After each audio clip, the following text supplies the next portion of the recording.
Alors on le sait, c'est prévu, les prix de l'électricité doivent augmenter à compter du 1er février. Une hausse est prévue de 10% au 1er février, ou peut-être moins. Bonjour Marc, Bonjour comment David. ça va?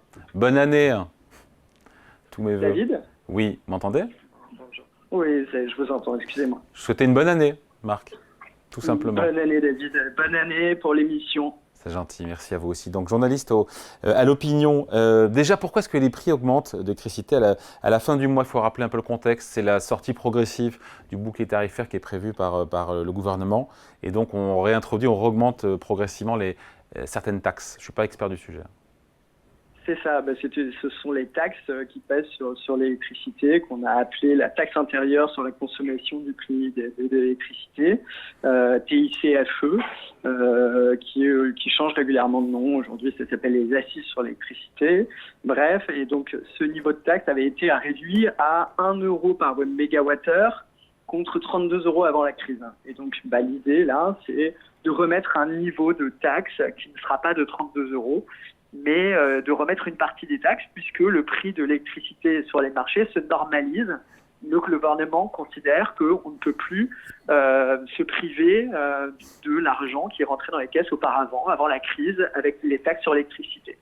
Voilà. Après, le paradoxe, pour ceux qui ne sont pas experts du sujet, c'est de se dire qu'on parle d'augmentation des tarifs de l'électricité, alors que sur le marché de gros, le prix de l'électricité, lui, il ne fait que baisser.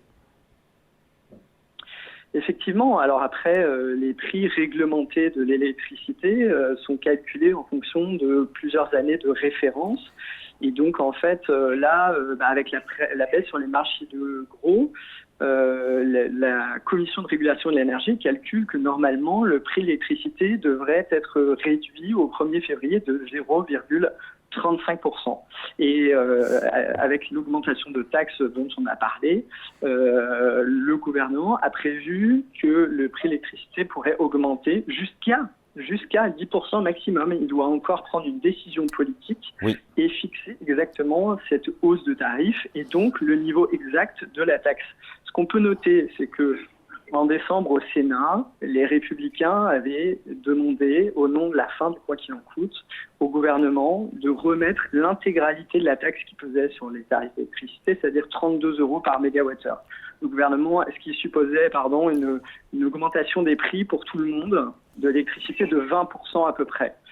Le gouvernement a dit non, ça c'est trop élevé, moi je n'assume pas, je préfère faire 10% maximum. Et j'écris dans la loi que cette hausse sera de 10% maximum et je me laisse le soin de fixer le prix, le tarif de la taxe par décret, ou par arrêté d'ici le 31 janvier. Et donc là, le gouvernement de Gabriel Attal doit fixer ce niveau par arrêté. Et ce pourrait être moins que 10% de hausse au 1er février, qui correspond d'ailleurs à 130 euros de plus par an en moyenne sur la facture. Cette hausse pourrait être limitée, selon vous, à 8%. En fait, ce qu'il faut voir, c'est qu'au moment des débats avec les Républicains au Sénat, les Républicains, donc, eux, proposaient d'instaurer un chèque énergie pour 60% des Français pour compenser un peu cette hausse de 20%, mais 40% des Français n'auraient pas été couverts par ces nouveaux chèques énergie. Et le gouvernement a dit, lui, moi, je préfère 10% de hausse maximum. Et si je fais 10% de hausse, compte tenu des conditions qui étaient définies en décembre, ça fait 16 euros de taxe par mégawattheure. Et sauf que, entre-temps, la Commission de régulation de l'énergie a dit, finalement, les prix sur le marché gros ont plus baissé.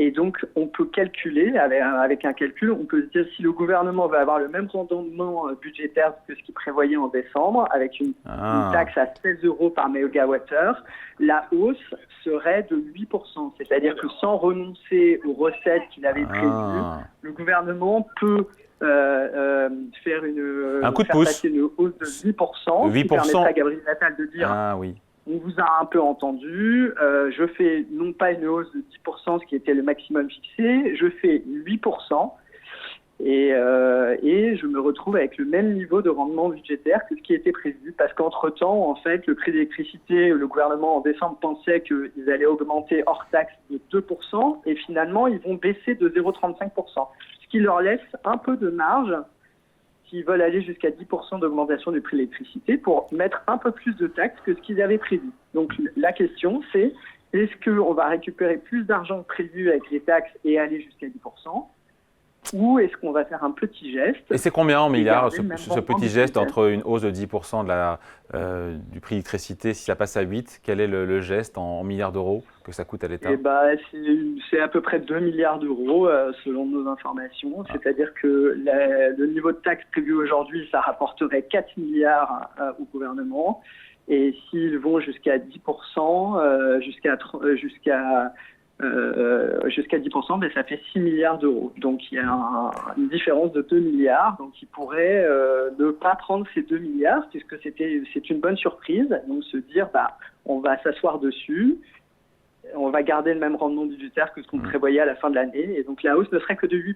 Ce qu'il faut voir, c'est que si le gouvernement dit non, les Français ne peuvent pas assumer 10% de hausse, vu la polémique, je fais moins que 8%.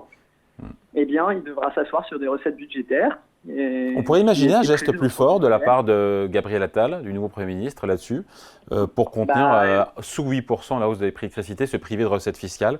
En même temps, on se dit que vu la tension, quand même la tension sur nos finances publiques, ça semble peu probable quand même, non?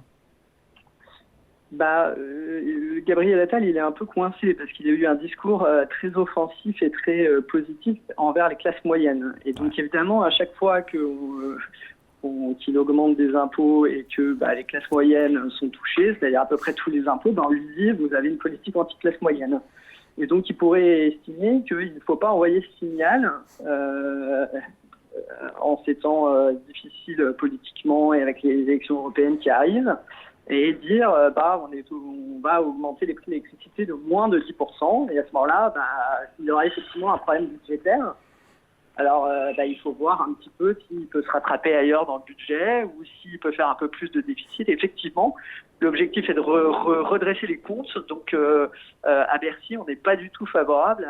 En tout cas, on est très attentif aux comptes publics et donc on dit qu'il faut faire extrêmement attention de ne pas se priver de recettes budgétaires. Et ce qu'il faut bien souligner, c'est que ces taxes, elles étaient à 32 € le mégawattheure avant la crise. On va à peine revenir à 16 ou au maximum, pour une hausse de 10%, à 21 €. Donc, ce qu'il faut voir, c'est qu'il y aura une nouvelle augmentation des prix de l'électricité, une nouvelle augmentation de la taxe, en tout cas, en 2025. Ou alors, il faudra renoncer à sortir du bouclier tarifaire et donc se priver de manière pérenne de recettes sur l'électricité. C'est comme si le gouvernement, tout d'un coup, disait sur le carburant, on va baisser les impôts de 20% de manière pérenne, ce qu'il n'a jamais été prêt à faire, parce que c'est une recette très importante pour l'État et qu'il faut financer un modèle social assez généreux. Et donc, au moment où il faut financer la transition énergétique, ça paraît difficile de se passer de taxes sur l'énergie. On finit là-dessus. Ça sera tranché quand tout ça? Notamment le fait d'avoir peut-être une bonne surprise avec une hausse limitée à 8% du prix de l'électricité réglementé? Il faut que le gouvernement se prononce par arrêté d'ici au 31 janvier, puisque la hausse est censée rentrer en vigueur au 1er février. Mais évidemment. Et donc, après, évidemment, tout ça est un arbitrage qui va être pris entre le président de la République, le ministre de l'économie et des finances, le nouveau Premier ministre, et il y a un arbitrage très très politique à faire entre nécessité de redresser les comptes, ne pas envoyer de signaux contradictoires sur le redressement des comptes, tenir la réduction du déficit budgétaire au moment où les taux d'intérêt remontent, et la nécessité de montrer qu'on est soucieux du sort bon courage, et des classes moyennes. Voilà, bon courage, comme vous dites. Merci beaucoup. Explication signée Marc Vigneault, journaliste à L'Opinion. Merci Marc, salut, bonne journée. Merci David, bonne journée.